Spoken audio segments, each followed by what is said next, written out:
Hi guys, welcome back to learning market with SB. आज हम Nifty और bank Nifty का डिस्कशन करेंगे और कुछ इंपॉर्टेंट न्यूज़ फ्लोज चल रहे हैं उनका भी डिस्कशन करेंगे। तो मार्केट बंद होने के बाद इंडिया का सीपीआई डेटा पब्लिश हुआ, जो कि कम आया है एक्सपेक्टेशन से। वो अच्छी चीज़ है, 2.82% है। जो एक्सपेक्टेशन थी 2.98%, तो कम हो गया है। वो अच्छा है कि इन्फ्लेशन कम हो रहा है। तो लास्ट ईयर रिपोर्ट हुआ था 3.16%, तो लास्ट ईयर से भी कम है। आरबीआई ने भी अपने भी मॉनेटरी पॉलिसी में कहा था कि हम एक्सपेक्ट कर रहे हैं कि ईयरली बेसिस पे इन्फ्लेशन डिक्लाइनिंग ट्रेंड में रहेगा।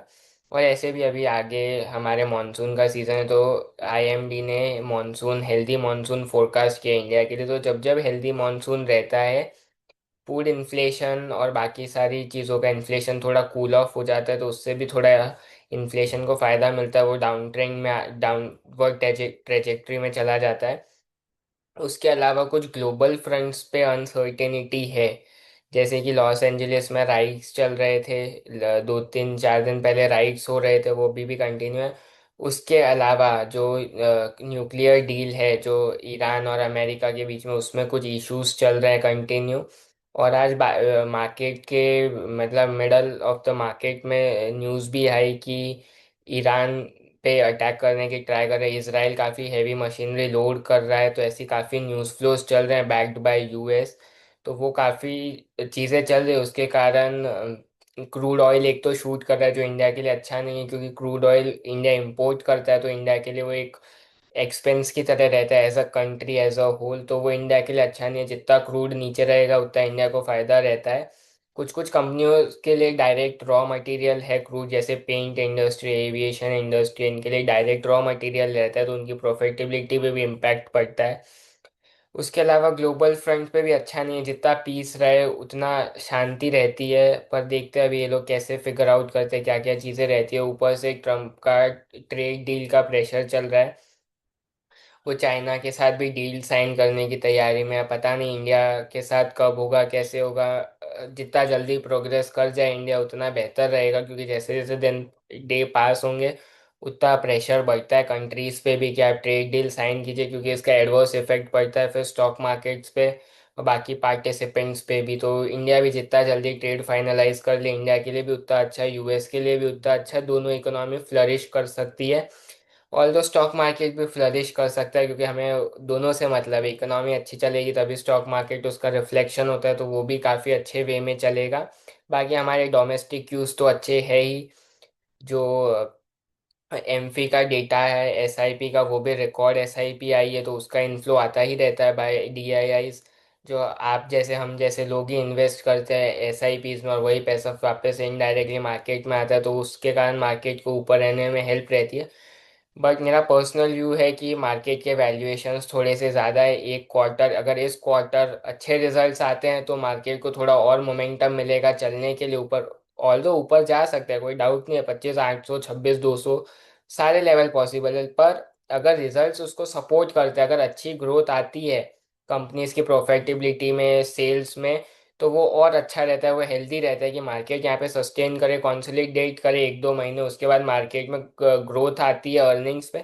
तो ऑल्दो मार्केट भी ऊपर शिफ्ट करेगा ही, क्योंकि फंडामेंटल रीजन है। जब जब अर्निंग आएगी अच्छी आती रहेगी, मार्केट नीचे नहीं रुक पाएगा ज़्यादा देर, उसको ऊपर की तरफ रैली करना ही पड़ेगा। तो अच्छा है मार्केट थोड़ा कंसोलिडेट करे इन लेवल्स पे, या थोड़ा करेक्ट हो, फिर अर्निंग्स अच्छी आए कंपनीज की, जो भी गवर्नमेंट ने मेजर्स लिए हैं, आरबीआई ने मेजर्स लिए हैं, तो अर्निंग्स अच्छी आए और फिर आगे की तरफ मार्केट मूव करे, तो मार्केट के लिए ज़्यादा अच्छा है। आज भी मार्केट धीमे धीमे स्लाइड करता ही गया। आज तो एक्सपायरी थी, तो बाकी और रीजंस थे। ऑल्दो मैंने बोला था कि मार्केट साइडवेज रहने की ट्राई कर सकता है, वो एक अलग बात है कि मार्केट साइडवेज नहीं रहा और वो नीचे की तरफ शिफ्ट नहीं हुआ।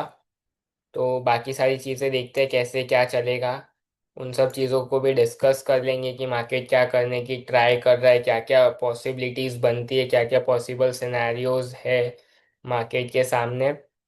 फिर चार्ट का डिस्कशन तो हमेशा की तरह जो करते हैं वो तो करना ही है कि क्या और कैसे रहेगा। तो आइए चार्ट्स पे डिस्कस कर लेते हैं कि हमने क्या क्या प्लान किया था। जो हमने प्लान किया था वो एक्चुअल में उतना हुआ नहीं। मेरा साइडवेज का प्लान था, पर मार्केट साइडवेज नहीं रहा, मार्केट नीचे की तरफ ही रहा सेकेंड हाफ में। मार्केट नीचे खुला, ऊपर गया, फिर इमीडिएट वही रेजिस्टेंस ली 25 200 की, वहाँ से स्लाइड किया, फिर नीचे में सपोर्ट लिया, फिर ऊपर आया, फिर जैसे इसने 25 75 थोड़ा और नीचे की तरफ स्लाइड करता गया। इवेंचुअली 25,000 पे मेरा भी ऐसा था कि एक अच्छा सपोर्ट है, मार्केट सपोर्ट ले सकता है, लेकिन उसने जिस वे में तोड़ा है सपोर्ट, और वो जो हमने लास्ट लेवल दिया था कि 24,800 के आसपास आके मार्केट ले सकता है, क्योंकि वहाँ पे काफ़ी बाइंग जोन है, काफ़ी अच्छा सपोर्ट है। तो मार्केट ने वहीं पे आके रुका है। अगर किसी ने ट्रेड किया है डाउन साइड में तो आज उसके अच्छे पैसे बने हैं। मैं प्रेफर करता हूँ कि नेक्स्ट एक्सपायरी में ट्रेड कर दो, क्या कैपिटल थोड़ा सेफ रहे। और अगर वन डे टाइम फ्रेम पे भी देखते तो मार्केट कंटिन्यू बेरिश सिग्नल दे ही रहा था। यहाँ पे 2 3 दिन से मार्केट कंटिन्यू बेरिश सिग्नल दे रहा था। थोड़े क्लस्टर अगर ये वाला कैंडल देखेंगे, इससे पहले वाला देखेंगे, तो ऊपर खुल के नीचे बंद हुआ, फिर ऊपर खुल के नीचे बंद हुआ। ये वाला भी ग्रीन कैंडल दिख रहा है, लेकिन इसकी साइज वैसी नहीं, ये डाउनसाइड ट्रैजेक्टरी ट्रैक कर रहा था। और यहाँ पे तो आज काफ़ी अच्छी कैंडल बनाई है डाउन साइड में। तो अब मार्केट के लिए क्रूशल सपोर्ट जो रहेंगे कल के लिए वो डिस्कस कर लेते हैं कि क्या क्या रहेगा। जब तक अब मार्केट 24,925 के ऊपर नहीं जाता तक बुलिश ट्रेड का नहीं सोचेगा। अगर उसके ऊपर जाता है तो 24,980 first level, eventually 25,000 psychological level की तरह रहेगा, उसको ट्रैक करने की मार्केट ट्राई करेगा। अगर कोई भी रीज़न से मार्केट 25,025 के ऊपर ट्रेड करता है तो वो 100 तक अप्रोच ले सकता है, तो वो लेवल मार्क कर लीजिएगा। डाउन साइड में जो लेवल मार्क रखना है वो तो एक तो 24,800, अगर उसके नीचे मार्केट निकलता है तो 24,770, उसके नीचे निकलता है तो 24,725 का एक अच्छा सपोर्ट है मार्केट में, वहां तक आ सकता है। और फिर इवेंचुअली 24,700 और 24,675। ऑप्शन चेन देख लेते हैं नेक्स्ट वीक का जो ऑप्शन चेन है, उसमें 24,800 पे काफ़ी अच्छी पुट राइटिंग हुई है। ऑल दो कॉल राइटिंग बहुत एग्रेसिव हुई है, अंदर घुस घुस के हुई है, इन द मनी में जा जाके की है लोगों ने कॉल राइटिंग। तो हो सकता है इनके कारण ही एक छोटी मोटी शॉर्ट कवरिंग ट्रिगर हो जाकर मार्केट ऊपर खुल जाता है। दाव फ्यूचर नीचे था तब मार्केट बंद हुए, तब अगर दाव फ्यूचर रात को ऊपर हो जाते, मार्केट ऊपर खुल जाता है, तो थोड़ी बहुत शॉर्ट कवरिंग ये भी करवा के दे सकते हैं। बाकी अब 25,000 मार्केट के लिए एक हर्डल रहेगा साइकोलॉजिकली, और कॉल राइटर्स भी वहाँ पे एग्रेसिव है। तो देखते हैं मार्केट कैसे प्लान करता है। कल का डे काफ़ी इंपॉर्टेंट रहेगा, क्योंकि वीकली कैंडल भी बनती है, वीकली क्लोज भी देखना पड़ता है। बैंक निफ्टी से ही मूवमेंट ट्रिगर हुआ था, जो मैंने कल भी कहा था। मैंने लेवल्स एक्सपेक्ट नहीं किए थे ये बैंक निफ्टी इतना ब्रीच करेगा लेवल।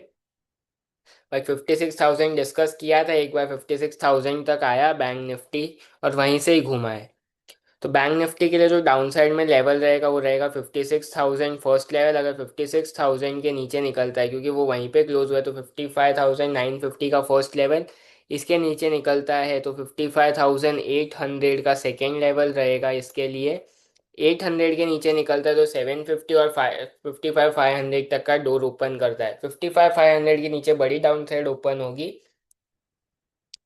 क्योंकि वो काफ़ी एक अच्छा सपोर्ट का काम करेगा। अगर ऊपर की साइड में देखते हैं तो जब तक 56,175 का लेवल क्रॉस नहीं करता तब तक बुलिश ट्रेड नहीं लेंगे, बुलिश बायस नहीं लाएंगे। उसके ऊपर निकलता है तो 330 का फर्स्ट लेवल रहेगा, और इवेंचुअली सेकेंड लेवल जो रहेगा वो 56,420 तक का रहेगा। इसका भी ऑप्शन चेन देख लेते हैं तो 56,000 पे कॉल राइटर और put writer almost same side पे है, तो वहाँ पे काफ़ी स्ट्रगल होगा। वो जोन एक नीचे खींचेगा, एक बचाने की ट्राई करेगा, तो वहाँ पे देखना, अगर नहीं तोड़ता है तो काफ़ी अच्छा रहेगा।